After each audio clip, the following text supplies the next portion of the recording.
What is up, everybody? J Nell here with my UFC. Well, actually, real quick. Again, I always tell y'all, you have to follow me everywhere on IG, on Snapchat, on Twitter, on Facebook, because then you'll get all of my actual content. So this last event where we saw Dad Cerrone prove that he's definitely still got it against Al Iaquinta, I did the predictions on the top 3 fights and my recap all on Instagram. So again, you got to follow me everywhere to get all the content. But now, today, we are here for my UFC 237 predictions. It is coming to you from Brazil. You got to give Brazil its respect because all of the cards there are usually awesome. Brazil. All right. Now, it's this Saturday. First up, I am choosing Diego Ferreira to beat Francisco Trinaldo. I am choosing Thiago Alves to beat Loreno Starpoli. Now, we are seeing the #1 ranked featherweight as in Jose Aldo taking on the #4 ranked featherweight in Alexander Volkanovski. First off, so far, these are good fights. I think this is going to be another great card from Brazil. So this is going to be a good fight. I've been going back and forth on this. Let's talk about Alexander first. Alexander actually has a wrestling base and he's on a tear. He mollywop Chad Mendes. He overwhelms you with offense. He is fast. He works the head body. Again, he is strong with the wrestling, the nice ground and pound. He doesn't really lay and pray. He beats you up. He's aggressive. He'll go first. We have, of course, the former UFC featherweight champion, longest title reign. Champion, first featherweight champion is in Jose Aldo, who's actually kind of also on a tear. His only losses in 10 years have been to Conor McGregor. You guys know how I feel about that. If ever there was should have been an automatic rematch, it was that fight. You cannot see anything in 13 seconds. But other than that, the other 2 losses are, of course, to the current champion, Mr. Max Blessed Holloway. So other than that, and I think he's on a 3-fight winning streak. It's either 2 or 3. Either way, Jeremy Stevens, and the last was Moicano.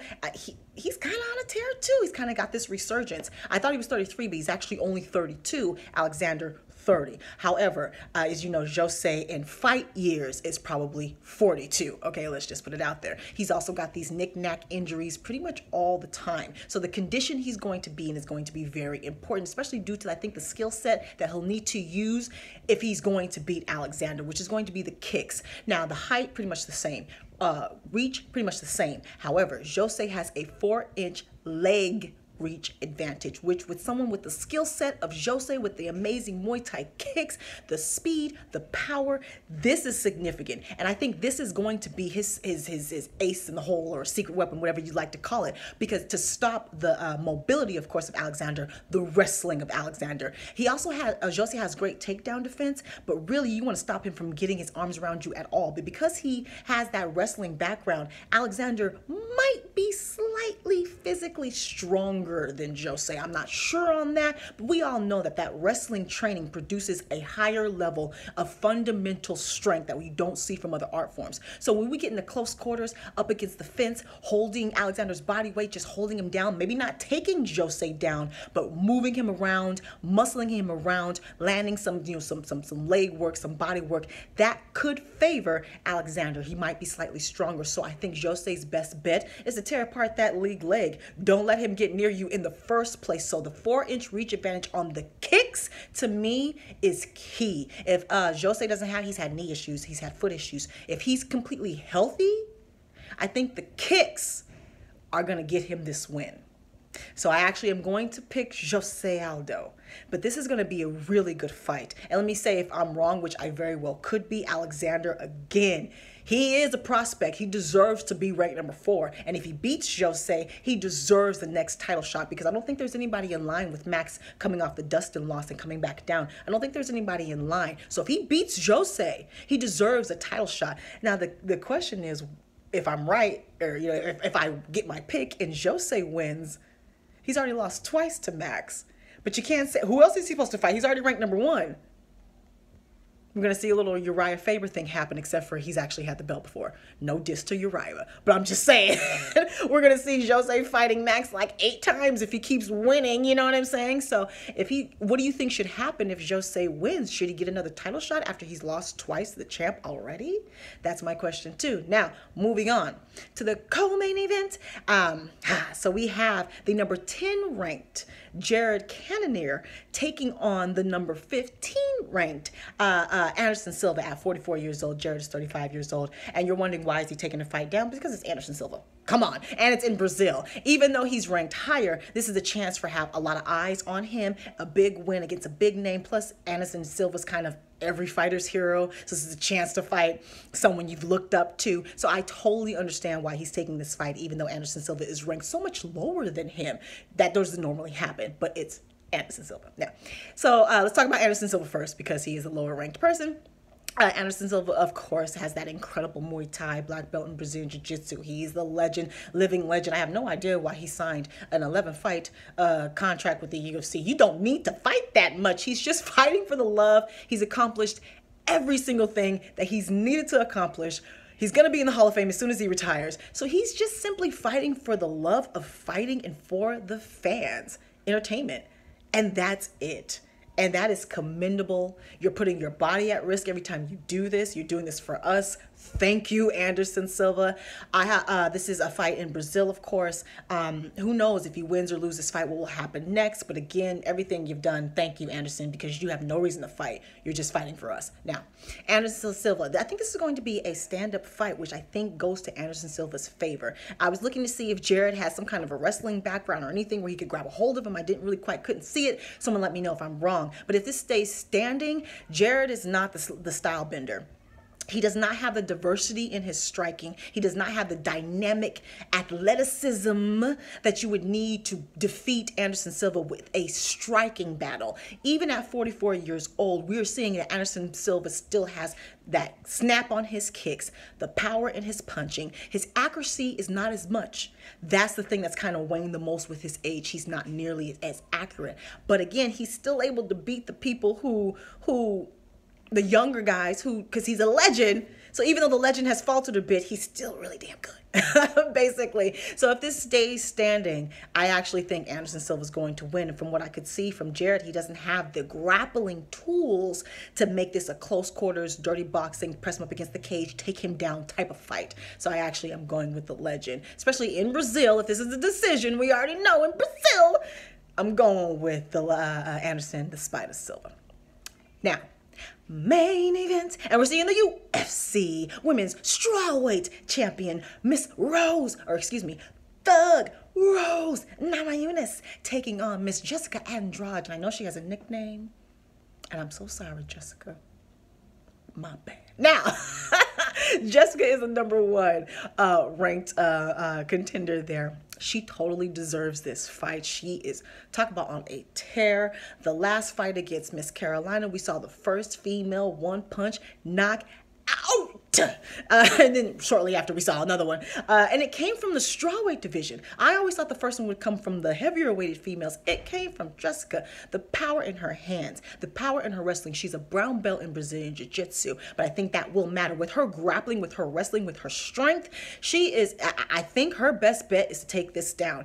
Rose Namajunas does have a 3-inch reach advantage on her with the hands and with the feet, and that will matter. With Thug Rose's, I believe she is a second-degree black belt in Taekwondo, could be first, someone correct me if I'm wrong, but her black belt in Taekwondo and karate, her striking is amazing. And she, you know, the new karate is not slow, it's quick, she's smooth, she's graceful, she glides. Standing with that reach advantage, I do believe she has the reach advantage on the feet, so it would behoove Jessica to get her hands on her, close quarters, make her hold her weight, manhandle her, take her down, because I actually think that Jessica is going to be a bit physically stronger than her, just simply because she's a bit physically stronger than all the strawweight females. She just is. So I think her best bet is and she can take a punch. She has a great chin.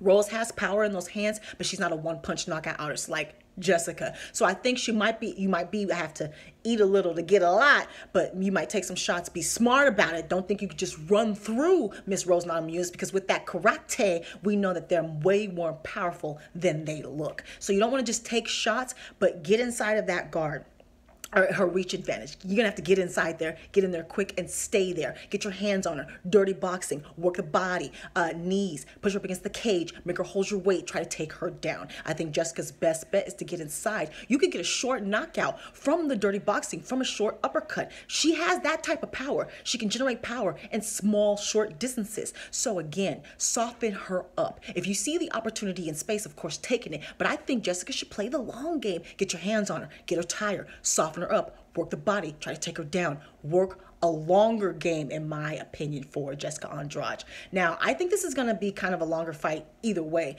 We could see, actually, I take that back, because we could see a submission victory here. Jessica has submissions, but we know that Rose has an aggressive grappling submission game. She's aggressive with it, and that is the danger that I have. I'm telling Jessica to take her to the ground. However, you got Rose Namajunas, who I believe is now a black belt in Brazilian Jiu-Jitsu as well, but she has an aggressive submission game. You take her down, she's immediately attacking with submissions. She uses them to change positions, she uses them to get up, and then she uses them to just simply try to tap you out. So Jessica has to be careful when she does get into close orders, when she does take her to the ground, if that happens. Rose, if you get taken down, use your aggressive grappling to get back up. I wouldn't stay there. Even though you've got the submission qualifications, with Jessica's power and her strength, the way she's able to muscle out of submissions and things of that nature, use your submissions to get up. I would not stay there. Get up. Rose Namajunas, get up, keep this fight standing and in space. You already fight long.